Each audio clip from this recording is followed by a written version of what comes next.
Welcome to the cricket huddle. India versus England, चौथा test. Manchester का पहला दिन और ऋषभ पंत का इंजर्ड हो जाना और वापस से सब कुछ रविंद्र जडेजा पे डिपेंड हो जाना, ये पुरानी कहानी लग रही है पिछले 3 टेस्ट सीरीज से। जिस तरह से टीम का दारोमदार सर रविंद्र जडेजा उठाते आ रहे हैं, एक बार फिर हम भारतीय यही प्रे कर रहे हैं कि भैया जडेजा इस बार 70-80 रन से काम नहीं चलेगा। कम से कम 100 रन की पारी अब जडेजा से उम्मीद की जा रही है, क्योंकि जडेजा अब इस टीम के सबसे भरोसेमंद खिलाड़ी हो गए हैं। अब तक टैलेंटरों के साथ बैटिंग करते हुए जडेजा ने बेहतरीन पारी खेली है। एक पारी उनको मिला जिसमें वो ऋषभ पंत के साथ टिके हुए थे, जहां पे 70 रन से ऊपर की पारी आई थी। अब लोग एक्सपेक्ट कर रहे हैं कि रविंद्र जडेजा यहां से अगर 70-80 रन भी मार देते हैं, अगर हम 350 के करीब पहुंच जाते हैं, तो मैनचेस्टर में हमारे को एडवांटेज ये है। लेकिन थोड़ा बहुत डर इस बात का है कि इंग्लैंड जो है मैनचेस्टर में 20 मैच में से 18 जीती है। बहुत बड़ा नंबर है। 20 मैच में से 18 जीत है इंग्लैंड टीम के। एक तरह से इंग्लैंड टीम का दबदबा रहा है मैनचेस्टर में। अब दिक्कत क्या है कि हमारे पास रिकॉर्ड बनाने के बहुत सारे विकल्प खुले हैं। हम हिस्ट्री क्रिएट कर सकते हैं। आप देख लो, आज के पहले मैनचेस्टर में सचिन तेंदुलकर थे जिन्होंने अंतिम बार शतक लगाया था भारत की तरफ से, और महेंद्र सिंह धोनी अंतिम व्यक्ति थे जिन्होंने अर्धशतक लगाया था भारत की तरफ से।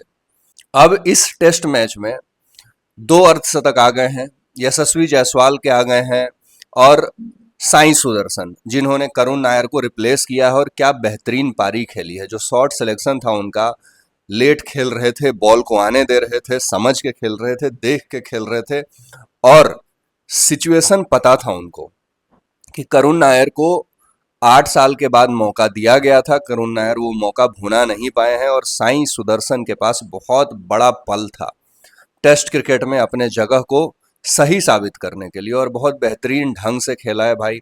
दिल खुश हो गया जब कोई नया लड़का आकर के जिम्मेदारी के साथ खेलता है, तो वो दिखाता है कि भारतीय क्रिकेट कितना आगे जा रही है। लेकिन सर रविंद्र जडेजा एक बार फिर से क्रीज पे टिके हुए हैं। शार्दुल ठाकुर, द लॉर्ड शार्दुल ठाकुर, अगर यहाँ से कुछ करामाती पारी खेल दें और कुछ ऐसा हो जाए जो 350-400 रन तक हम लोगों को पहुंचा दें, तो फिर इंग्लैंड के लिए मुसीबत हो सकती है। क्यों हो सकती है? क्योंकि जो हम पिछले कम से कम 15-20 दिन से ये कह रहे थे कि अंशुल कंबोज को इस टीम का हिस्सा होना चाहिए था।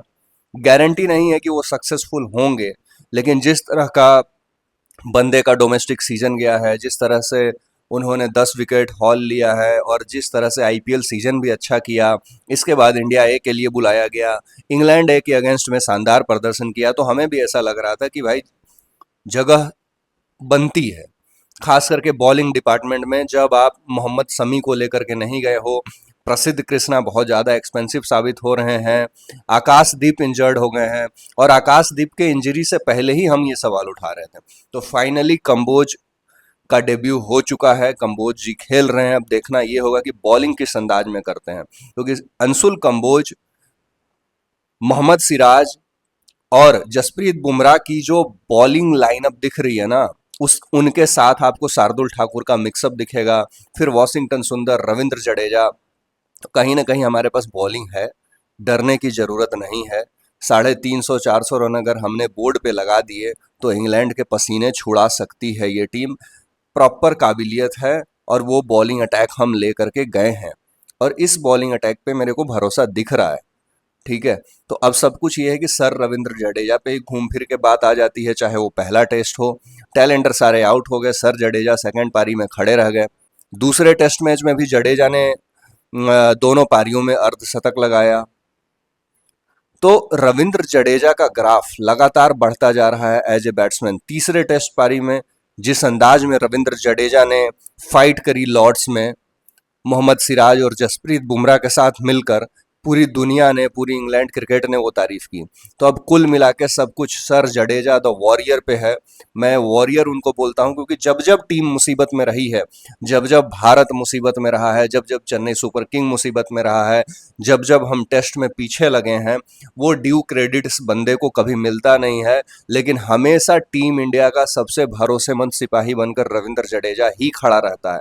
पिछले 5 साल का रिकॉर्ड आप उठा के देख लीजिए, 6,000 से ज्यादा रन, 600 से ज्यादा विकेट।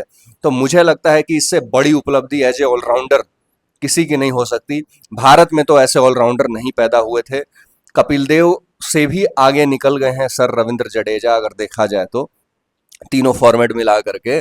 और कुछ ही दिनों में इनके 7,000 रन और 700 टेस्ट विकेट होने वाले हैं। थाला फॉर ए रीजन हो जाएगा भाइयों। तो रविंद्र जडेजा संकट मोचक हैं टीम इंडिया के। जब जब टीम इंडिया मतलब नीचे गिरी रहती है, जब जब संकट में होती है, पिछले 5 साल का रिकॉर्ड है कि हमेशा सर रविंद्र जडेजा ने फ्रंट से आकर के लड़ाई की है।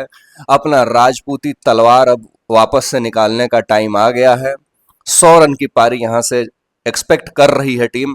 अगर 100 रन की पारी नहीं भी आई तो कम से कम 50-60 रन की पारी इंग्लैंड को बैकफुट पे ढकेल देगी, क्योंकि इसके बाद वॉशिंगटन सुंदर आने वाले हैं।